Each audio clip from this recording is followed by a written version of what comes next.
Hello and welcome to another episode of Unisharks podcast. Today I, Lemon Shark, am hosting our episode for this evening, and I'm joined by our co-hosts. Hi, Mako Shark. Sorry, I was yelling. And Hammerhead. Yeah, so before we get started into today's topics, I want to go over to the meme of the week. So we actually had quite a few memes this week that are actually pretty memorable to us. So we're going to choose one winner and two runner-ups. First, we're going to have our co-host Hammerhead reveal the meme of the week and describe it to the audience. Oh, yeah, we decided Cheryl, right? Yeah. So, let me just pull it up. I'm not going to play it, but I'm going to just read what it said.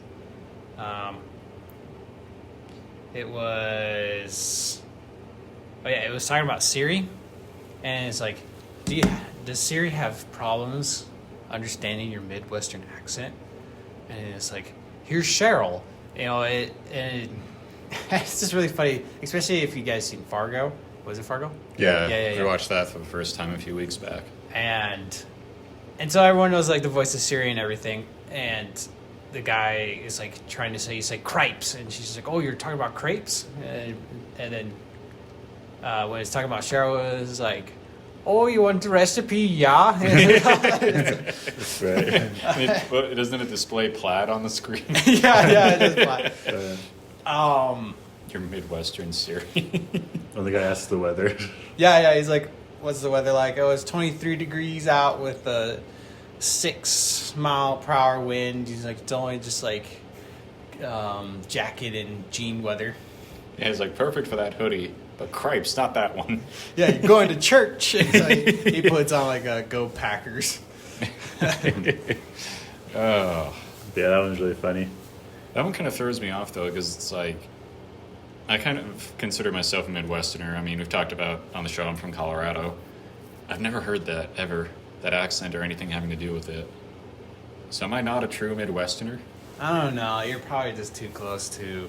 The West. Yeah. Too close to California. Yeah. Because I guess technically we're in the West. We're not in the Midwest. True, yeah. Did you grow up in the rural or urban? Urban. Urban, okay. That could be an effect on it, too. Oh, yeah, that's true. Yeah, There's definitely a difference between rural areas and non-rural areas. Yeah, you don't have to go out and cut down your own trees. Yeah. Kill your own chickens or butcher your own chickens. Yeah. I've had to do that a couple times, but I've seen it done. That was something else. Oh, that good. Okay, sorry. Anyways, because you, Lemon, you're from more a rural area. Yeah. And I'm technically more urban, even though it wasn't as much even 15 years ago. There was still a bunch of farmland just really close to my house. But it's all gone now just for businesses and housing. Yeah, we'll have to talk about like urban versus rural sometime. Oh, yeah, that'd be a good discussion for another episode. Yeah, we'll probably have to find a guest that's also lived in rural. Yeah, because you both lived in like urban, right? Yeah. Yeah, 'cause I would say I'm more urban, even though I was always just surrounded by rural. Yeah. Nice. But yeah, anyways, we have two runner-ups for the meme of the week, and I'll describe the next one. So there's this really lovely like Japanese song playing, and the captions were like, lovely Japanese song. Yeah, a lovely Japanese song, and like the caption says, "Pictures that me and my girlfriend want to recreate." Oh yeah. And it starts out like really nice. It goes through all these animes and like really romantic and super romantic and super like cute. And then the song gets more aggressive as the pictures get like more intense too. So it switches over to like My Hero Academia, where like two characters are about to like beat each other up, and then it ends with the final note is like when Levi is about to kick Aaron in the face. I just love the loveliness escalate to like chaotic energy. Because you love chaos, right? Yes. It was really funny, just all that transition. So the song is from Yari-chin Bit Club. I don't know. I guess it's more of an adultish anime.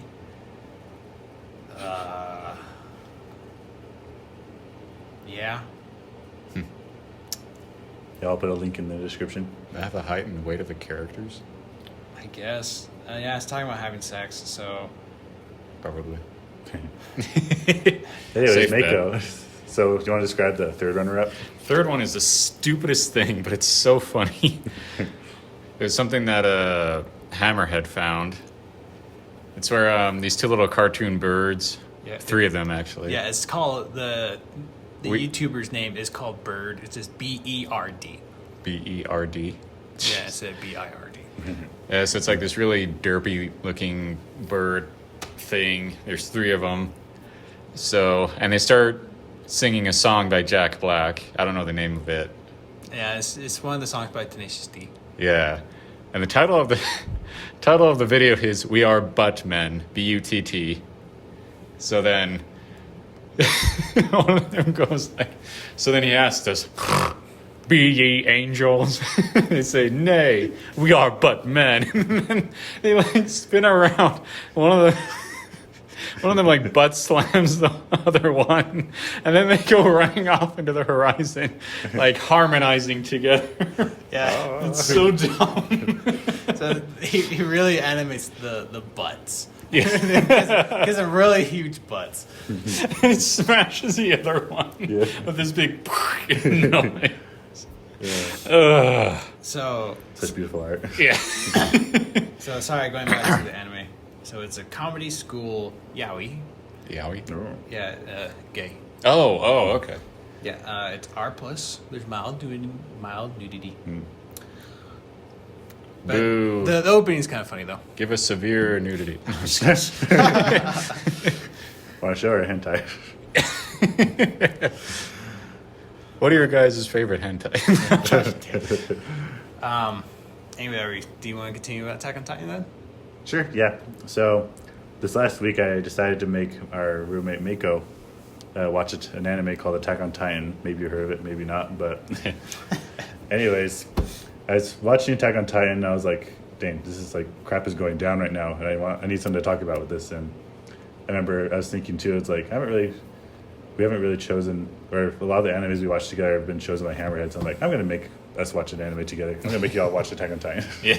And we're committing a cardinal sin by watching it in dubbed, by the way. Oh gosh. Maybe hopefully we'll switch by the time you guys catch up to where we left off. Yeah, because Hammerhead and I started watching it a couple of years ago, but then we kind of stopped after the 12th episode or so. Yeah. I'll join you guys once we get there again. Yeah. But anyways, I was thinking, Mako, you haven't seen it before, so what are your thoughts on Attack on Titan? Yeah, so as a very casual anime fan, like usually these guys are the ones that have me watch a show. I actually really enjoyed it. Like I was surprised because I'm not usually into really dark stuff. You know, I'm more into kind of the lighthearted sort of things. But even though there is a lot of really brutal, fairly gory violence in that, I mean, you know, it's about people getting eaten. It was actually really Wholesome? well, yeah, there were No, wholesome. no. There was like wholesome and funny moments too, Goofy like to parts. balance it off. Yeah, especially with my favorite character, the potato girl Sasha, who just is obsessed with food. So, but yeah, even the scenes where the Titans show up, like there's this actual sense of dread, just because they don't have any way to actually kill them other than a really dangerous way. They have to like cut the back of their neck open, right? Yeah. But that means they have to get close to them, and they can Right. actually move really fast when they get within grabbing range. So it's like, it's intense, and it's dark, but not edgy.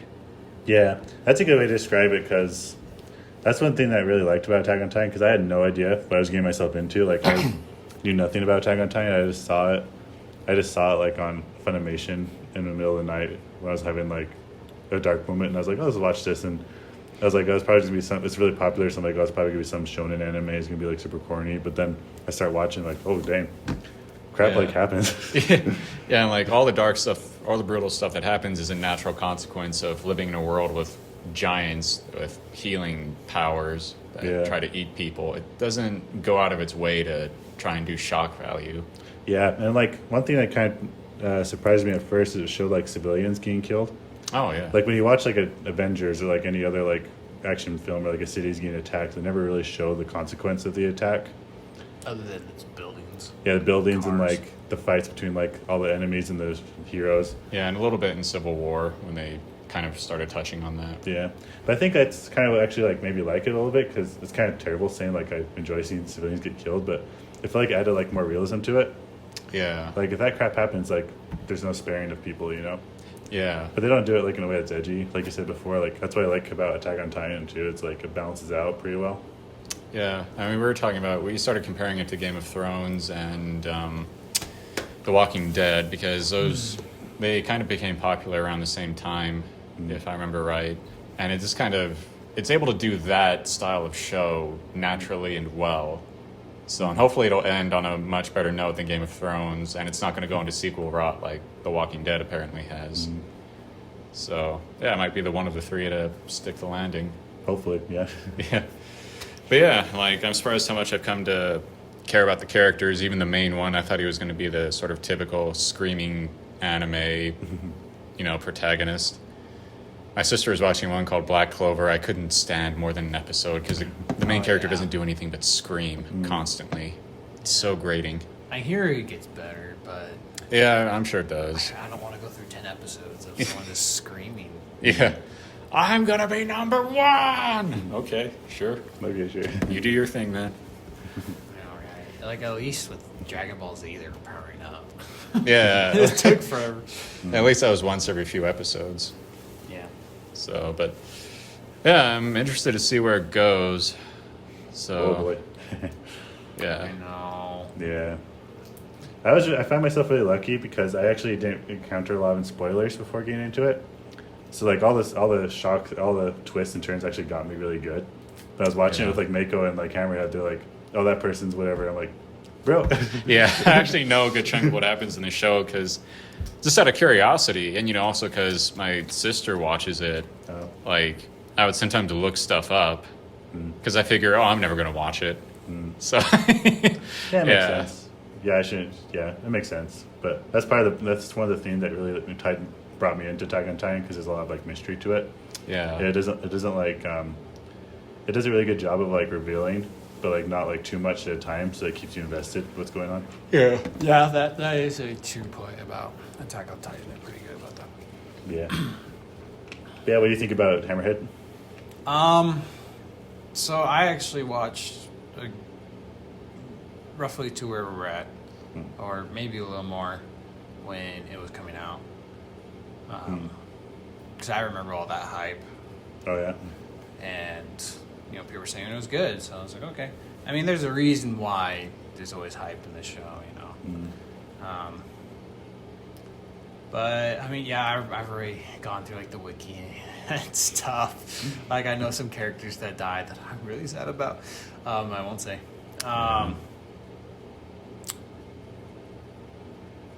Like it's one of those shows I know I'll probably enjoy. I just need to, commit myself to it. Yeah. Because, like, as I mentioned so many times, I'm watching Naruto right now. But there's also, I guess, technically 5 seasons, right? I mean, there's Season 3, Part 1, and Season 3, Part 2. Well, Season 1 does that too. I think right now they're on 70 episodes. It did that? Yeah, there's like 24 episodes in Season 1. I don't think it was actually called Part 1, Part 2, but there's like a different opening for... Oh, yeah, but it was continuous, wasn't it? Versus Season 3, Part 1 and Part 2, didn't they wait a bit between? No, it's kind of continuous. Continuous, yeah. Oh, okay. Then never mind. I'll take that back. But yeah, there's a good amount of episodes, and I'm not really a type... sorry. I'm not really a type of watcher, a weekly watcher. Like to binge it all. Yeah. I mean, obviously you can't with one of these type of shows in 70 days, but, I could sit down and watch 20 episodes in one day with no problem. Is that why you haven't watched WandaVision yet? Yeah, I'm busy with other stuff. Oh. But I do feel like I'm going to be needing a break from Naruto because we just finished a bunch of filler stuff. They just started a war, and now we're getting back to more fillers. I'm like, oh, great. Come to think of it, Naruto kind of manages the same thing. Like, it can get really dark and brutal sometimes, but a lot of it is really fun. Yeah, at least in Shippuden, it definitely gets a lot darker in Shippuden. Like, I just finally I watched the episode where one of the bad guys just literally just chokes out another bad guy, like on scene. I'm gonna choke you out. Yeah, exactly like that. Next thing you know. Oh, I'm gonna stab you. And on like the guy rips his own arm off, and Okay. Wow. well, it was a clone, so I guess he didn't really care. Oh, well. Yeah. And you know, you see people's like blood and stuff. Like there's the Danzo fight where Sasuke literally crushes Danzo in his hand. But it turns out, again, that wasn't him. Or it was him, but then he had his own ability to come back to life or something like that. But I'm not going to go into detail with that. Anyways, Attack on Titan. Yeah. Yeah. I will watch it again because I am tired of seeing so many posts about Attack on Titan and avoiding it. Like, I have to avoid it. Right. But then again, I mean, you were talking about, like, you kept seeing posts and you're up to date. You're even up to date in the manga, and you're just kind of tired of it because it just won't stop. Yeah, like I love the show and all that, but at the same time, though, I'm getting kind of triggered by like how it's become so mainstream all of a sudden, which is like not bad, I guess. Like it's good for the mangaka and for the creators to like have it be mainstream, but I don't know. It's like I don't feel special anymore because like all these people like it already. Oh, yeah, that kind of thing. Yeah, also another note too, like I've kind of noticed like how toxic the fandom could be a little bit. Oh yeah. Like especially like when the last studio switched over. Like I do think that the older Switch studio is doing a better job, but the current studio is still doing a great job though. And like they're still putting a lot of work into making the show a good show, but then people are really like, what's the word? Not pretentious. Just judgmental. Entitled to like they want the show to be exactly the way they wanted it to be, but then it doesn't turn out the way they wanted it to be. So then they like decide to take it out on the creators. It's like y'all need to chill. Yeah. It's like, how some of these guys earlier a joke that nobody hates Star Wars like Star Wars fans do. But I think it's true that nobody hates something as much as members of its own fandom do. Right. If like something doesn't turn their way, it doesn't go well. Yeah, because then it becomes more like a personal, you've ruined something that I cherish sort of thing. Yeah, because like you have to be really careful when it comes to fans that have nostalgia to something. Oh, yeah.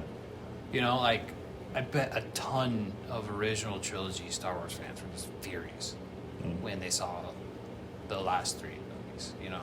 Oh, yeah. I was more just, as an original trilogy fan, I was just kind of like, wow, that sucked. But it doesn't really bother me because I feel like there's so much other good stuff in Star Wars. Like, it'll be okay.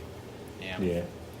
But no, I think with Attack on Titan, at least from the clips I have seen, though, I mean, yeah, I can see a little different, but it's not that bad. Yeah, it's just like a little bit, but at the same time, though, it's still like a really good quality of show, you know? Yeah. It's just that the older one, I think is Wit Studio, like they're doing like amazing, like 10 out of 10 like animation.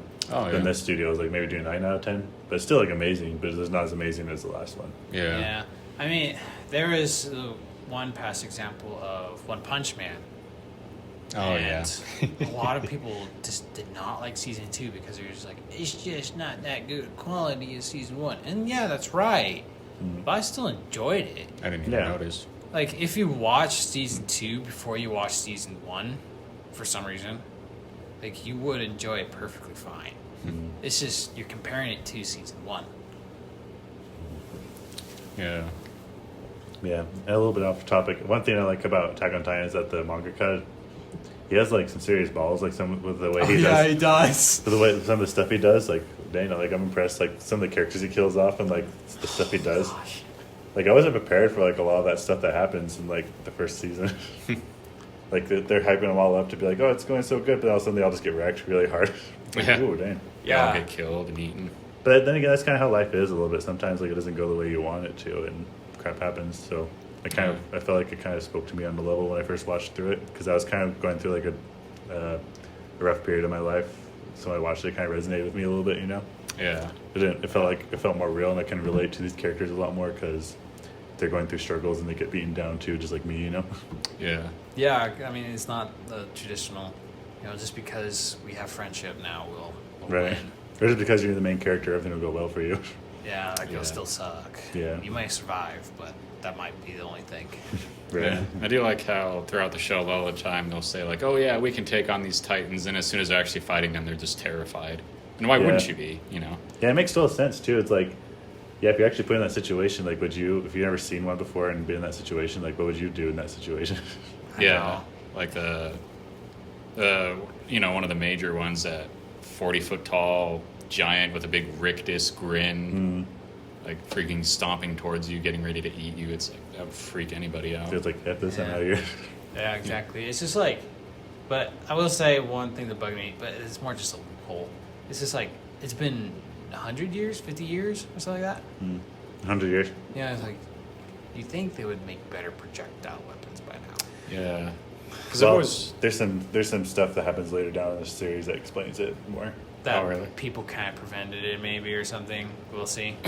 Yeah, so yeah, you'll figure it out later. Yeah. Oh, okay. I think I have an idea, but yeah, I won't say anything. I'd rather see it. I'm impressed, like that he even took that into account. Yeah, that's one thing I like about the mangaka took a lot of like stuff into account, and like it gets even like more mind-bendingly crazy as you go down with the series.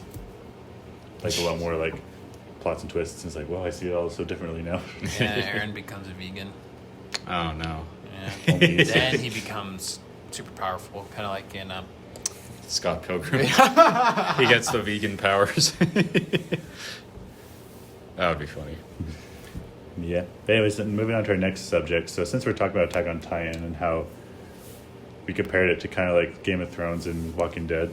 So one thing those three shows have in similarity is like they kill off a lot of characters.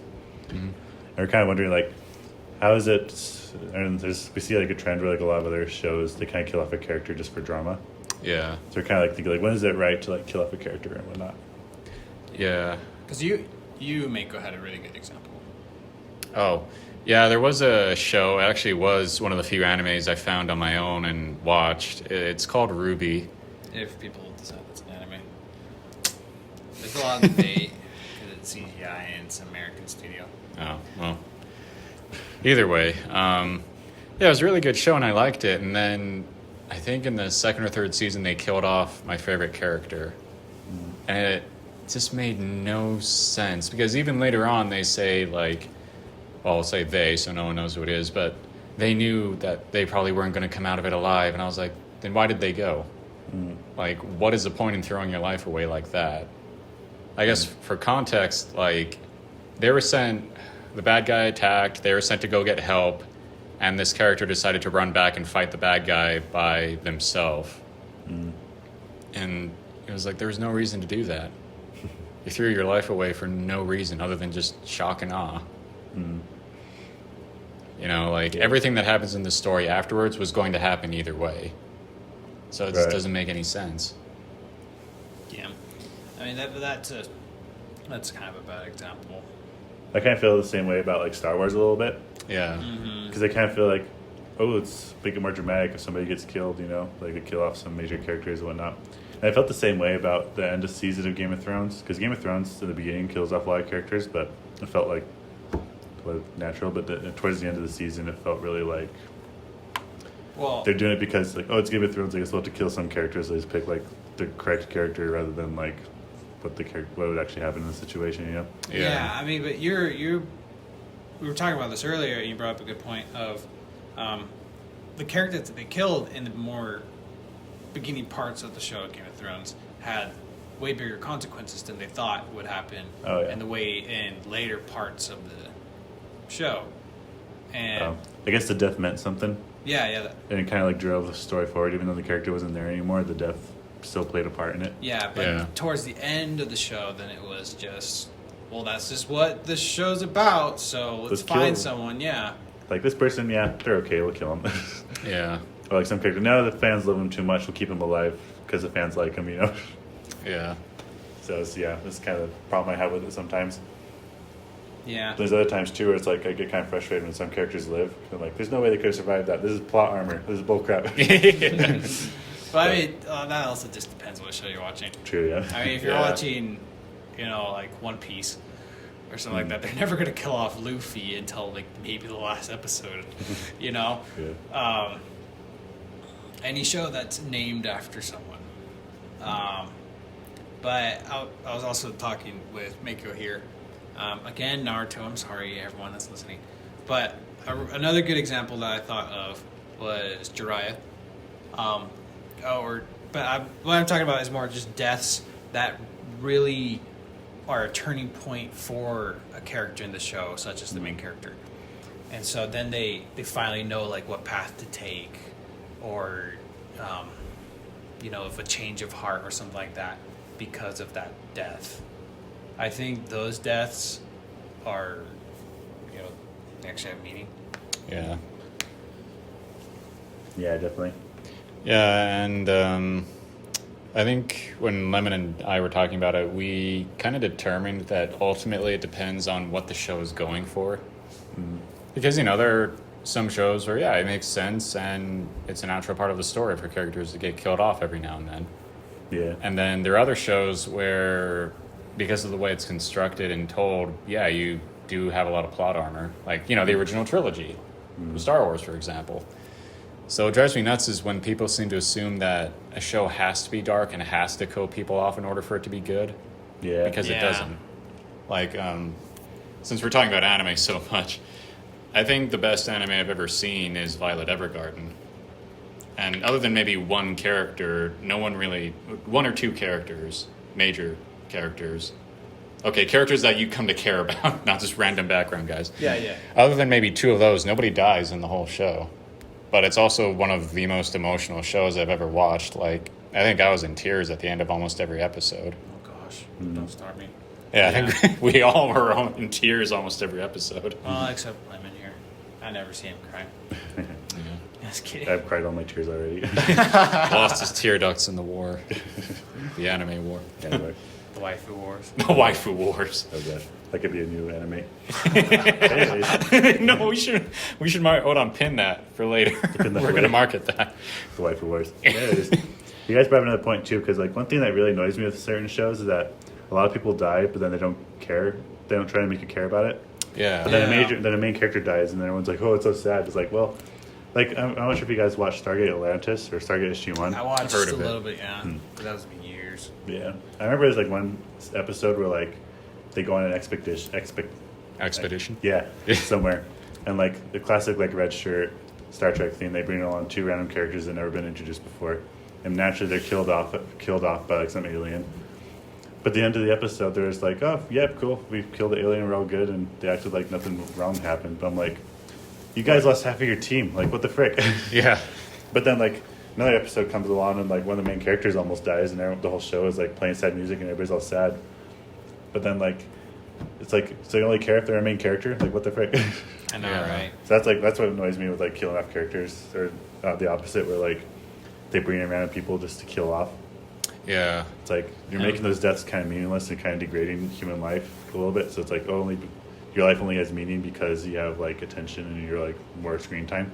Yeah. Yeah, I mean, another good example, kind of go off that, Mako loves this character. Sarah Palmer. Oh,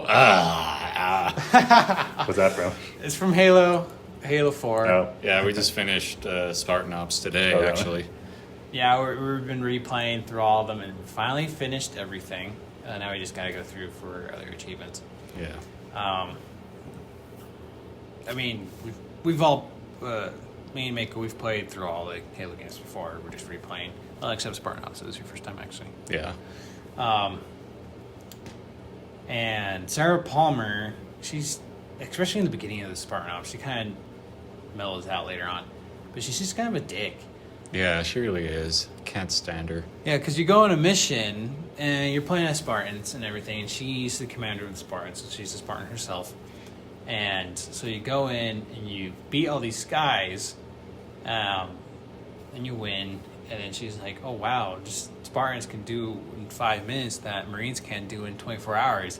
It's just like all these Marines are dying and everything for this. Yeah. And she's like, Spartans. I was actually pissed off when she said that. I was like, why don't you walk up to the men who had to drag their buddies' corpses back to the ship and I tell know. that to them? Right. Yeah, before you sent in the Spartans to do it because apparently it was just too hard for Marines. And it's like, what do you expect? It's like, did you not see what happened in like the past mainstream 4 Halo games? Like the Marines have always been at like a losing side against the Covenant. That's just how it is because of technology. Yeah. Well, and then like later on, you're supposed to protect a group of scientists. We didn't find them in time, and on top of that, they spawned enemies right next to them. Yeah, we were on the other side of the map, Yeah, so they get killed. and we're on Legendary. Or, yeah, they get killed. And then freaking Sarah Palmer goes like, I think you guys forgot the rescue part of search and rescue. And I'm like, are you really going to make jokes about a bunch of innocent people that just died? Right. What is wrong with you? I know, right? It's like, could you not like have told us where they were before? Yeah. You should have more intel on the rescue. She's just like a gun-toting, stereotypical dick soldier, you know? Yeah, it's like she does her part. She knows how to kill, but I would not invite her to a party, you know. Yeah. Except like an arm wrestling party or something, she would. But Yeah. Yeah. Sorry. Good stuff. Good stuff. Actually, I wanted to make a sort of side tangent. Since we're talking about characters that are there just to get killed off, one of my least favorite tropes, and I'm glad it's kind of stopped existing by now, as like the demand for good characterization has increased. I hated when they would have like stupid throwaway characters, like useless ones, like that were just there to be the butt of a joke, and then you never see them again. like what? Like, specifically, Avatar: The Last Airbender, which is one of the best animated shows of all time, and I love it. But I just remember there was the episode where Aang finds out he's the Avatar, and then the other kids don't want to play with him because now they think it'd be unfair in anything they would do. So then they say, all right, well, since Aang can't play with us anymore, we'll have Joshua play with us. And they, like, pan over to this really dirty, filthy-looking kid who's like, like, you know, stupid and all this stuff. And I'm like, that just feels really demeaning. Yeah. You know, like, why have a character and then just put him up as like, oh, laugh at this guy, he's stupid, he's ugly, he's dirty. I'm like, that's so unkind. That's so messed up. Right. I love it. Shut up. You're part of the problem. No. I see what you're saying. I actually forgot about that, to be honest. Yeah, and like they had other ones too, and a lot of cartoons and stuff, but I think it's been eliminated as a trope nowadays. Yeah, you don't see that often at all. Because I think nowadays people are kind of like, I guess there's a little more tolerance for people to be different, I There's guess. more empathy, I guess. Yeah, more empathy, exactly. Like, I remember reading a post on students would ask their teachers, how is like our class different to kids you taught 20 years ago? And they'd say, you guys are actually really nice. Like, social media craps on you guys all the time, but like 20 years ago, you could get beat up just for wearing like plaid pants or something. Oh, really? You know, nowadays, like, someone can say, hey, I think I'm a walrus, and people will say, oh, cool, good for you, man. Well, it depends where you're at. Oh, yeah, that depends, yeah. Yeah. No, also, there's this one post. I guess we're going on this tangent now. Okay, like, there's this one post, this guy wearing, like, a Pichu beanie, and it's, like, in elementary school. The kids are like, oh, I love it. And then you, like, middle school, and it's like, oh, like, everyone's just making fun of you. You like Pokemon, and then it's, like, college. It's like, oh, I love it. Yeah. Right. But, no, I actually remember that, but that was more for elementary school for me, because we were actually in school 20 years ago. Oh, yeah. Yeah. Oh, well. But yeah, even in kindergarten and first grade, you know, that stuff still happened, especially if you wear glasses. Yeah, It's like, sorry, I'm blind. Sorry for my genetic predisposition for nearsightedness. I know, right? So I guess you guys know that we wear glasses now. Yeah. I wear contacts, thank you. But I couldn't get any before I came home, so. But put your glasses back on. Anyway. Yeah, I took my glasses off dramatically. But yeah, no, it's definitely changed now. It's more of how... Nah, I won't say anything. Well, I feel like part of that has been because geek culture has actually gotten kind of popular just with Marvel and Star Wars because they made them more accessible to everyone. Yeah. It's not like some niche thing anymore. Yeah. And even Star Trek, I think, has gotten more popular. Like, they've started running an animated comedy that I guess is pretty good. Oh, really? Yeah. Yeah. I would say really because of the new movies, Yeah, that too. even though they have their own controversies. Yeah. Yeah. All right, well, I guess we'll conclude for the evening. Thanks for joining us today, and we'll see y'all next week. Bye. Yeah. So yeah.